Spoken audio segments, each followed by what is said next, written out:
பங்குச்சந்தையில் இன்னைக்கு நடந்த முக்கியமான செய்திகளை விரைவாக தெரிஞ்சுக்கலாம் வாங்க. மார்க்கெட் இன்னைக்கு சிறிய ஏற்றத்தில் முடிவடைந்தது. பேங்க் நிஃப்டி இன்னைக்கு ஒரு சிறிய ஏற்றத்தில் முடிவடைந்தது. பாகிராதா கெமிக்கல்ஸ் அப்படிங்கிற ஒரு ஷேர் நம்ம இப்போ பார்த்துட்டு இருக்கோம்.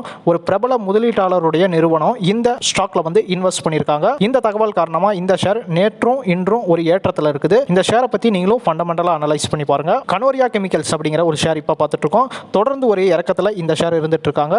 இவங்களுடைய பிசினஸ் அண்ட் ப்ராஃபிட்ல வளர்ச்சி வந்து குறைஞ்சிருக்குது. தற்போது இயர்னுடைய லோ ரேஞ்சில் இந்த ஷேர் வந்து ட்ரேட் ஆயிட்டு இருக்குது. இவங்களுடைய பிசினஸ்ல வளர்ச்சி அடைஞ்சு இந்த ஷேர் வந்து ஏற்றம் பெறுமா அப்படிங்கறத நம்ம பொறுத்திருந்து பார்க்கலாம். சலசார் டெக்னோ அப்படிங்கிற இன்ஜினியரிங் அண்ட் ப்ரொக்யூர்மெண்ட் செக்டார்ல இருக்கக்கூடிய ஒரு ஷேர் தான் நம்ம இப்போ பார்த்துட்டு இருக்கோம். ரீசெண்டா பிப்ரவரியில தான் இந்த நிறுவனம் அவங்களுடைய போனஸ் அறிவிச்சாங்க. ஃபாரின் இன்ஸ்டிடியூஷன்ஸும் இந்த கம்பெனியில குறிப்பிடத்தகுந்த ஸ்டேக் வச்சிருக்காங்க. இந்த ஷேரை பத்தி நீங்களும் தெரிஞ்சுக்கோங்க. எலெக்ஷன் முடிஞ்சதுக்கு அப்புறம் நடக்க போற ஃபர்ஸ்ட் ஆர்பிஐ மீட்டிங் நாளைக்கு நடக்க இருக்குது. அதுல இன்ட்ரெஸ்ட் ரேட் சம்பந்தப்பட்ட அறிவிப்பு வெளியாகும் எதிர்பார்க்கப்படுது.